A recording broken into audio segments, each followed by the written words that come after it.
hustle, the grind. First of all, NYC stand up. New York in the building, like, Brooklyn all day. Brooklyn, please, if you do not know, D-Cobb is all day NYC. All day. Now, having this energy in the industry like for so long, how do you maintain it?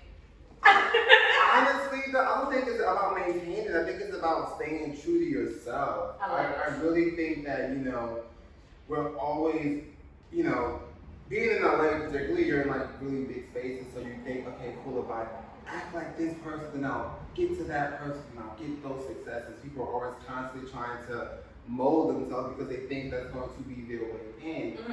Versus my thing is, what you see is what you get. Like, I don't want any surprises. Like, it shouldn't be, oh, we didn't know. Like, no, you knew.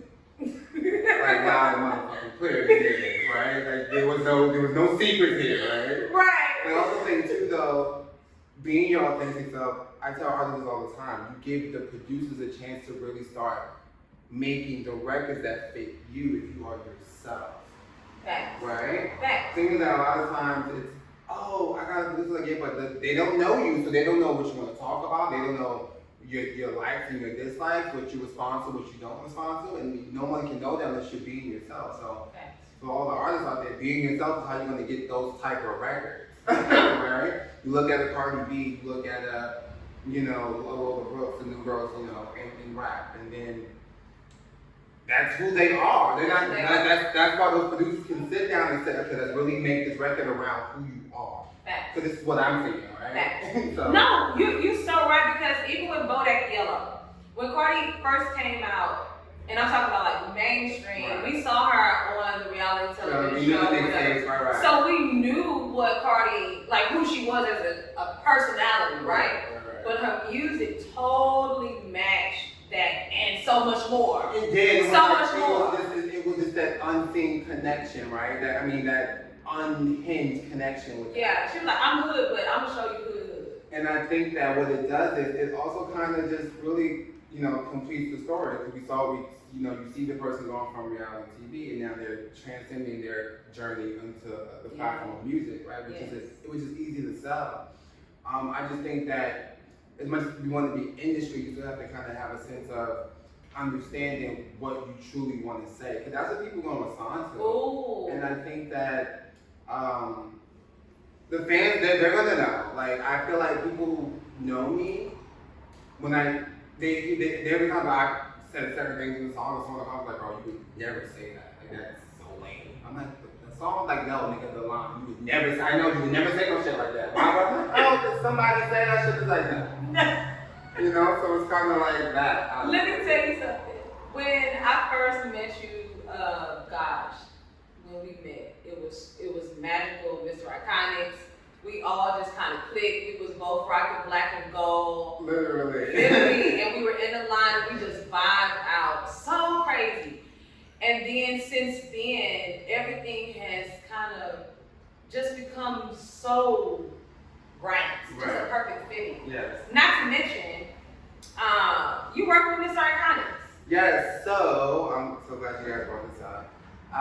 Because I kind of was very excited when I met him, because I feel like sometimes as an artist, you definitely want to make sure that you're branching out to different producers. Yeah. And I kind of thought, Texas, Houston, I've never worked with anyone from the South. I wonder what this sound's going to be. And when he started sending me these records, my ears got so big.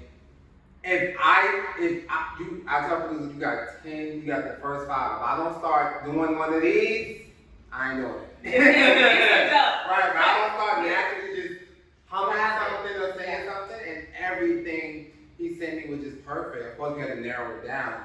Like, all the things too, that he was, like I said, just getting to know me being myself. Someone was sending me things that they know I would respond to. Yeah. That's how you do that. I kind of think that people have to really think about that. You want to, I just kind of feel like I don't want tracks that are generic. I don't want to do records that everybody can do. We talk about, there's always this debate on what artists is, more talented or can sing better or can rap better. It's like, no, like they're doing songs that no one else can do. Ooh. That's what makes them stand out. Troublemaker. Right? I'm a troublemaker. Don't like, this. But think about it, when Nicki first came out, it was very animated, very cartoon, but no one could do that. Facts. What she was doing at that time, Big facts. right? Big facts. When Busta came out, he was rapping at the speed of light, and no one was doing that at the time, right? It was very similar. You had E40, but E40 was like way. Then you had Twister, but that was way later. Busta was like, and at the turn of hip hop was starting to become mainstream, right? So no one could do a record like Busta Rhymes, and I kind of think that's what, and we see now with our like your Beyonce's and your Chris Browns, like they are still here because what they do is just no one can do that. Big facts. Right. So I think it's important, to really make sure that once again being yourself allows the musicians that you get to work with, at the end of the day, it just has to be who you are. And I feel like people try to fake it so much. And it doesn't listen, the fans don't know. These kids are smart. They don't know what's going on. You know what, Derrick, I have always admired your true honesty, especially being in the industry, because people are so scared to say the right things. It's so like, don't do it, right? And you've always been an advocate for truth.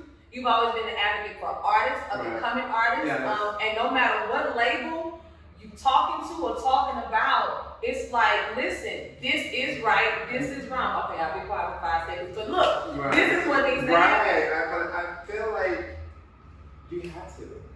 Thank you. No, seriously, thank you. Because you spark conversations and you spark things in artists like me that make me say, maybe I gotta say that. Don't be afraid to put that in the song. So for the Grammy youths that are out there, that are listening, that are like always seeing you around LA, seeing you at the parties, why don't you tell us some of the things that you've learned since being in the recording category? Wow. One, I learned it's very important to make sure that you cross your T's and dot your I's. On camera, we just had a conversation about publishing, getting your royalties right from your BMI to your sound exchange, sound credits, your mechanical liability, all that stuff headway. Secondly, you have to be mindful that, especially in the recording academy, you meet people, those positions and roles constantly change, right? So you want to do it when you get someone's contact information, even if you don't have an immediate need, keep in touch, say hi, send a birthday message, send an email. Just because that, your A&R today, there are artists that go off and then they're gone tomorrow.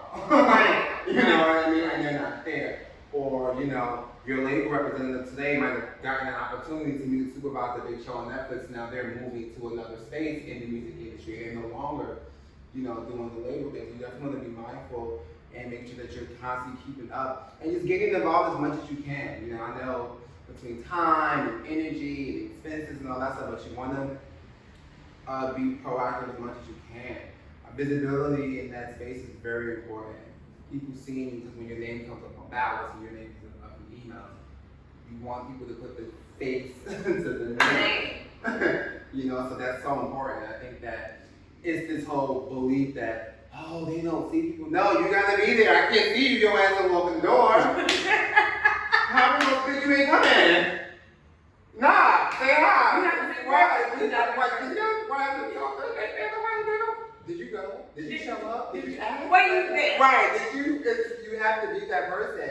And lastly, if someone says no, or they say they can't do something, don't take it as a form of rejection. Sorry.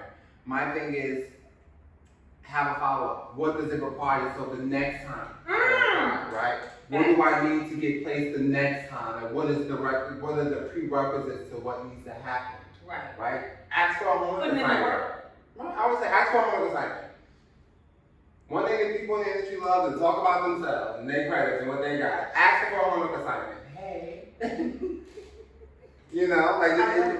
Have that way you have something, so you're not just taking no, you're getting no with reason, so you can go back and work on something. You know what I mean?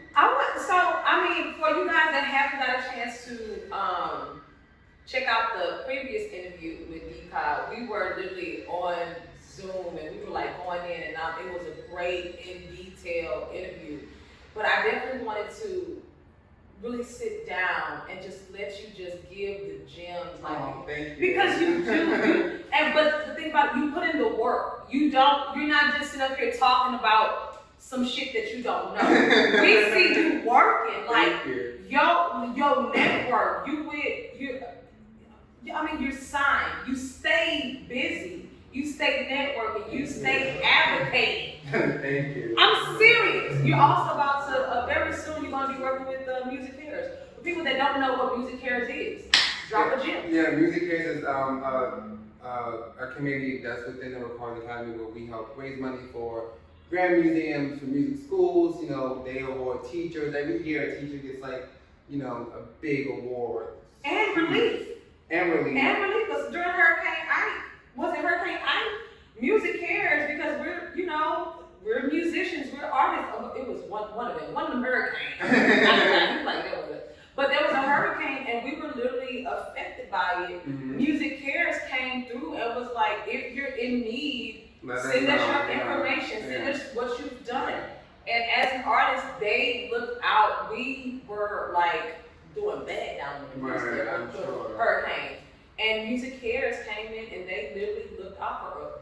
Thank you. Yeah, for sure. So this is my second committee job. Last time I was with the advocacy committee, we're doing district day in a couple of weeks. So yeah, things like that. So you have to constantly stay involved. As far as, you know, the network, I really just think that it's important to just really follow up. And I always say this. No matter what they say, you still have to do what you have to do, right? Because I kind of feel like, you know, you want to, independency is such a virtue. And we just kind of live in a time where there really isn't an excuse. You kind of have all the space and opportunity to do the things that you can do. Okay. So I feel like when you're trying to figure things out, there are things you can do in your immediate power. You can post your reels, you can do your TikTok stuff, you can, you know, promote your own song yourself. You know, I kind of feel like we always feel like there's these hidden trap doors. And once again, no one can help you or you know, guide you if you're not visible. They don't see you. I tell all the time, like, they're like, I'm an artist. Cool, play me something. I don't know what to say. Like, where am I going with it? I don't know what producer I should have you reach out to. I don't know. You're not saying nothing. Like, that's true. You gotta like talk. Like I need something, right? You know what I'm saying? Oh, you want to do hip hop and R&B? Here's like, oh, you want to do such and such? Oh, take heat.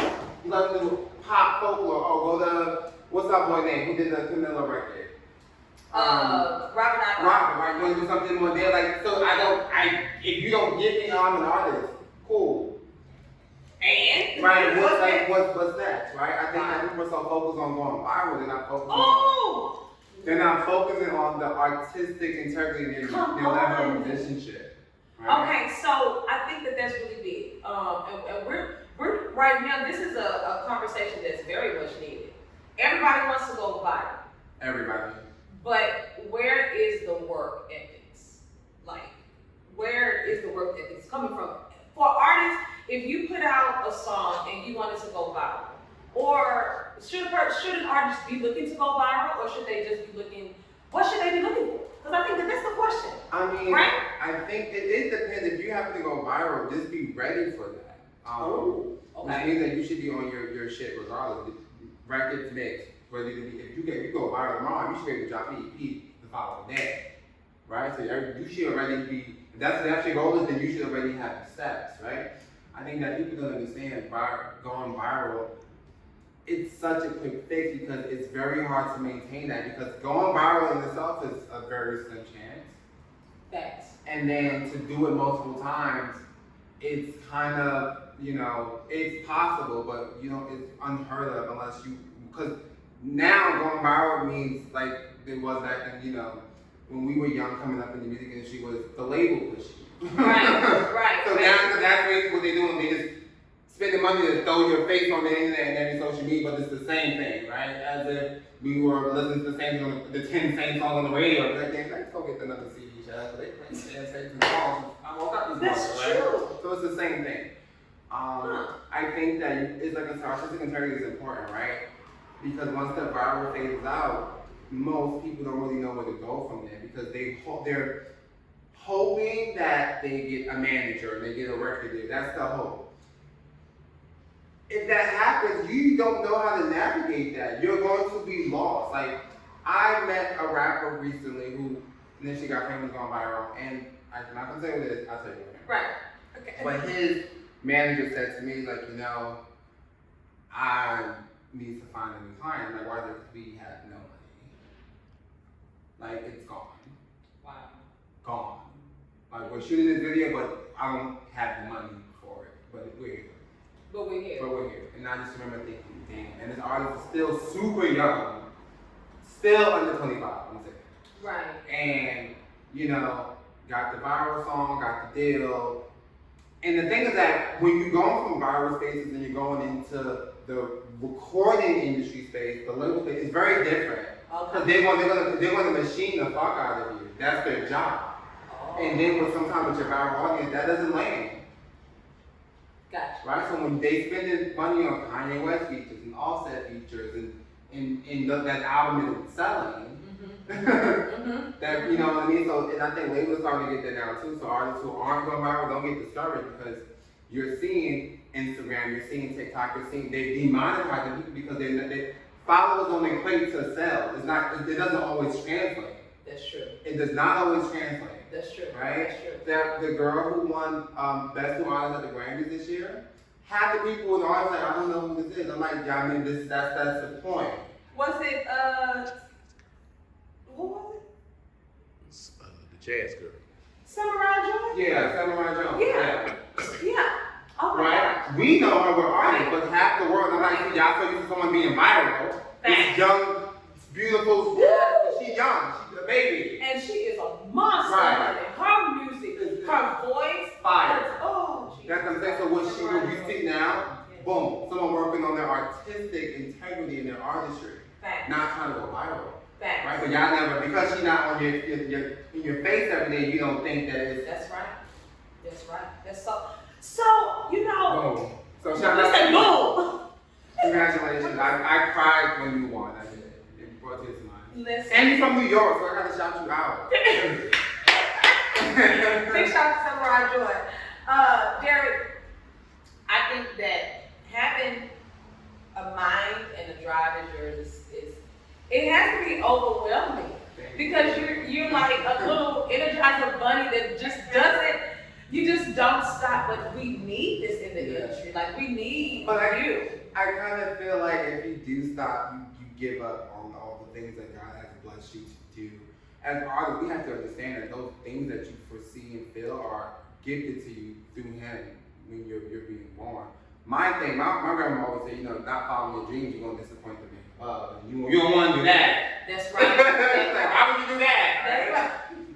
Also, too, I think that we also live in a time where you don't need the things to do the things. That's the fun part. Like, that's true. You know how many artists are totally well off, just like being like you go to certain cities, like you go to the Bay, you go to Texas. There are artists who are just killing in their neighborhood, killing in it. Like, we're talking streaming by the million. I'll never forget when Migos did, shout out to Takeoff, when they did a talk at the Grammy Museum 2 years ago. And also like, we was doing Bad and Bougie, the records for like 5 years. Every weekend in the clubs, just pumping our records. Wow, industry. And just pumping it. Before we would remix it, do another hit, just like, no, y'all don't work your records. We was working our records. Working like this in the city. And you just go into the club and play my song. Happy hour, play my song. Just pushing the record. And then just you know what I'm saying? Right. And I kind of feel like there are so many things you can do. So I think that what happens is people want the immediate return on investment. And our industry is like the restaurant industry. That first album or 2 or 3 ain't gonna make you no money. Right? We see some of the biggest artists in the world, 8 platinum albums later, and pivot and have to start a company to get herself out of debt. You know what I mean? Like, you don't see. My theory, I love Beyonce. I feel like Beyonce is very frugal with her coin. You don't see her in designer gowns. She's not out spending money on, yachts and boats. You see the money going back into the art. Ooh. into the big facts. That's what gets more expensive is the art, right? It's not right. Because I know that you enjoy the Renaissance show. I'm surprised I'm alive. Because speaking of her coins and investments, I mean, you experienced that. Right. And this is not your first time being in the same room as Beyonce. I don't think I've met anybody that's been in the room with Beyonce that I can personally touch. But it's never like. Oh my gosh! Listen. But it's all. I felt like it's all. One of the cool thing about being in the recording academy, and you guys know this, right? Because it's always so in passing, right? And two things go through your mind. One, you're a big fan, right? You want to geek out. But secondly, for us, it's a work environment at the same time. So your hat is a little different. Right. And I kind of think that it's so unbelievable that you can like, it's just like whispering, you know, like, and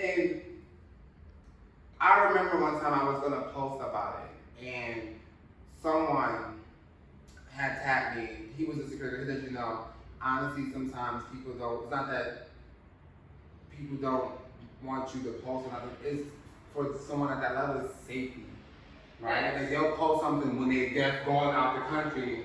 Right. You know, like, so you trying to post in the real time sometimes with Safety. you can be compromising someone's safety. So when he said that to me, I was like, oh, you know what? Oh shit. He said, yeah, just believe it. Like they don't kick you out if you don't believe it. I'm just very honest. I'm going to be honest like that. Right. They're gonna get kicked out. Right. And everybody. It was a coward, so yeah, buddy. Yeah. Take it out. Take it out. Right. Trash You know, it's that thing when we go to like the events or the after parties, it's like it's more so. I never forget when we had the reception after the show. Another huge R&B star. He posted that he was in Turks and Caicos, and I'm like, there's people behind me. And then it was once again it's the thing of security net, right? People, it's just about trying to play it safe, right? I will say some of the higher ups of the academy always kind of let me know that listen, you're in this room because this is where you're supposed to be.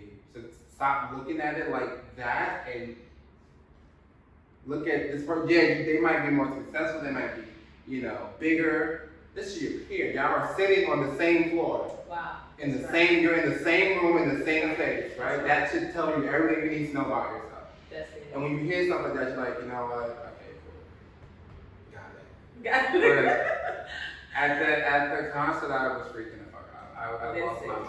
And I felt so bad because, like, in the LA show, there are other big celebrities at the show, and, like, you know, they're, like, all conscious about their security. And I'm like, listen, I don't. The Jennas, the Beagles, girl, I'm here to see motherfucker. Yeah, I'm not here to get your ass out. I'm not here to see it. I don't want your photo. Stop doing it. I don't care. I'm here to see B, girl. And shit you got going on, that's beside me right there. Listen. I gotta pee. Let me go to the bathroom. Boom. Taking all your security out. Right. I don't care who I don't. I really don't. I don't care. I'm here to see you guys. I love it. I think that and that's one of the beautiful things of just being Derrick Cobb. Okay, it's lit up in here. Top 5 things that's on your list before the end of the year. Get my entire Hurricane mix and master. That all 10 songs that I want. I don't want to change any of them. I like them all. I would like to. Actually, I would like to go back to New York. I've been to New York in a year and a half, so I'd like to go back home and get out there. Thirdly is... Hey y'all! The third thing I would like to do is, I may or may not be doing a Netflix show. A Netflix show? I'll give you details off camera. I may or may not be, but I auditioned 3 times. Okay. So I hope, you know, that's always a side. That's it. I want to start my own fashion line this year. I kind of feel like it's time. Nice. And I want to put out like a little Christmas song, a little ratchet. Little ratchet. Oh! A little Christmas song for the rap kids. That's it. Top 3 features that you want. feature that I want. Yeah. Chris Brown. Ooh. Pause. Khalid. Oh. Tyler the Creator. Kendrick Lamar. All right. Finishing this interview up, we have to know where can people go and find you and continue to support the one and only Derrick Cobb. Well, I'm on Instagram at D_Cobb. That's D_COBB. My Twitter is official, capital D, capital COBB. Facebook is D_Cobb. If you put Derrick Cobb in Google, I come up. I'm the first one that comes up. Yeah, come on, type 1. That took 15 years, right? Like, cool. So I'm gonna come up and yeah, just follow me on all my socials. I'm very, I usually post everything. I feel like I don't really hide anything. That's the boss. Somebody's always you're hot. right? That right there, hang on. I'm always in the hot seat. Like, listen, I will say this: being vocal is cool, but shit, woo! You got it. And you be like the emails you get, you be like,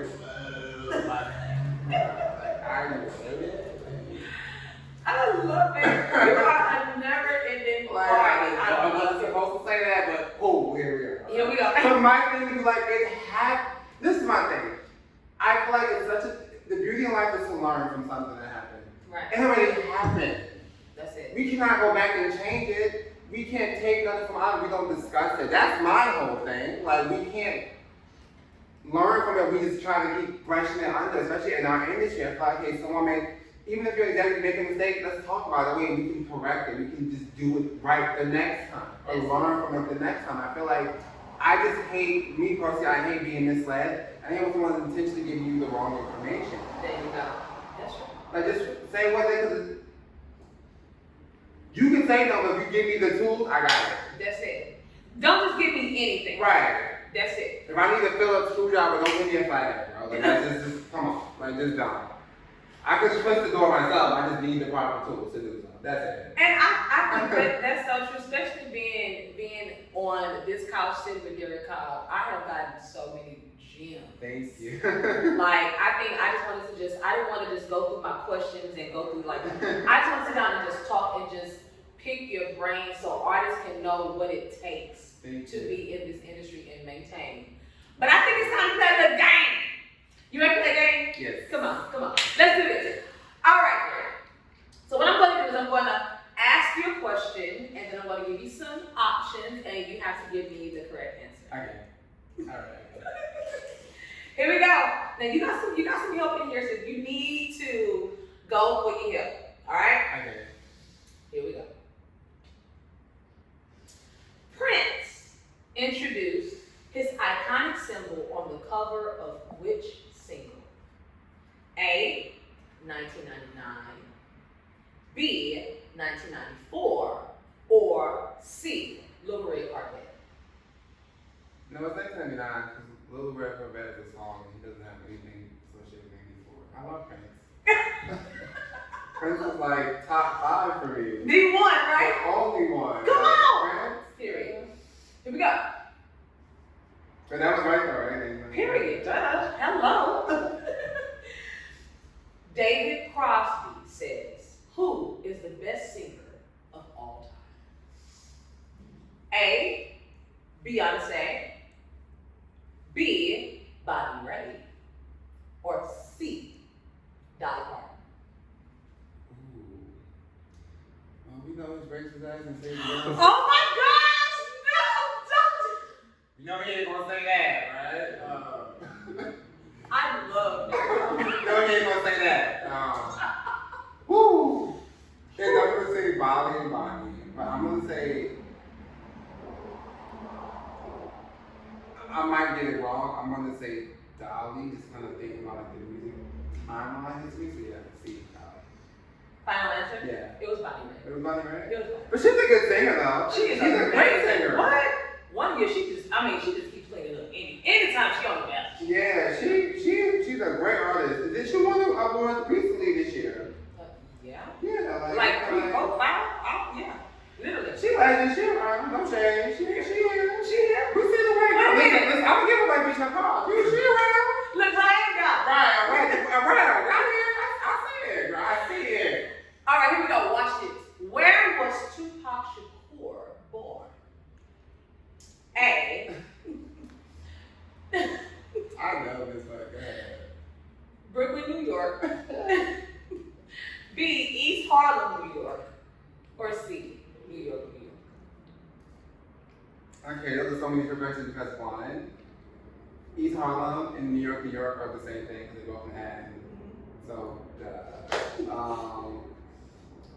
yeah, he's born in Brooklyn. East Harlem, New York. He's born in East Harlem? Harlem's born in Harlem? East Harlem. You know, I can believe that. I know you're gonna get this one. I can believe that. You ready for this one? East Harlem? Because right, he moved. His mom was like Black man, so he was always moving. Right. He moved to California. Makes sense. East Harlem? East Harlem.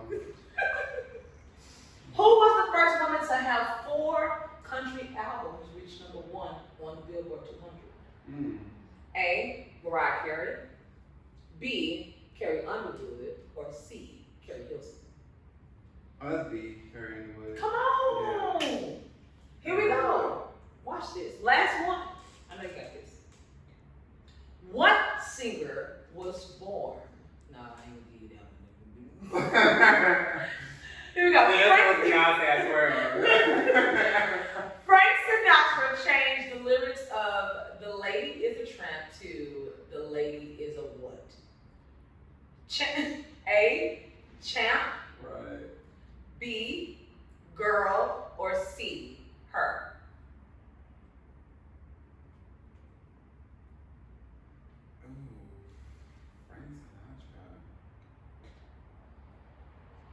I mean, he wasn't paying Sammy Davis when he was supposed to have got paid. That's another story. Oh my God! I love Derrick Cobb, y'all. But I want to say, Champ. I would. Final answer?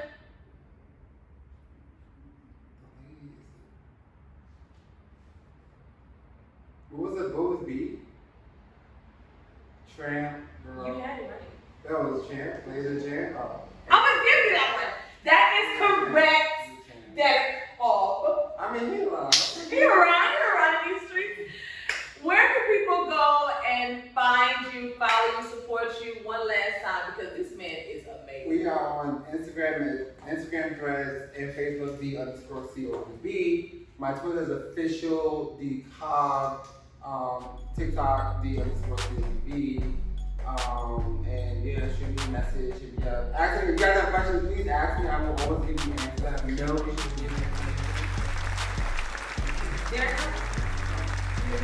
I love you. Thank you so much, guys. We're about to go hit the time here in LA. It's time to turn up, guys. We are here. We will see you. We made our reservation, but we'll be there. See you guys later. Iconix Radio with the amazing Derrick Cobb. Listen to Derrick Cobb right here on Iconix Radio at any given time. We'll see you guys soon.